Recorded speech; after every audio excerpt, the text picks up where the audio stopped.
Product ഉണ്ടാക്കി കഴിയുമ്പോഴത്തേക്ക് അത് ബ്രാൻഡ് ചെയ്യണമെന്നുണ്ടെങ്കിൽ ആ പ്രോഡക്റ്റ് എന്ന് പറയുന്നത് ഒരു ക്വാളിറ്റി ഉള്ളതായിരിക്കണം.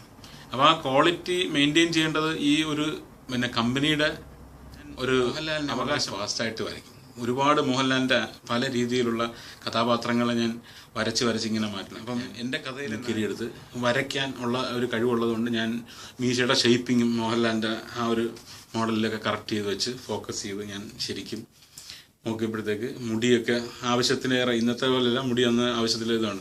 അപ്പോൾ ഫിഗർ നോക്കി എന്തോ ചെറിയൊരു കുറവ് വന്നു. അപ്പോഴും ഞാൻ കൂളിംഗ് ഗ്ലാസ് എന്ന് പറയുന്ന സാധനത്തിന് ഡിപ്പെൻഡ് ചെയ്തു.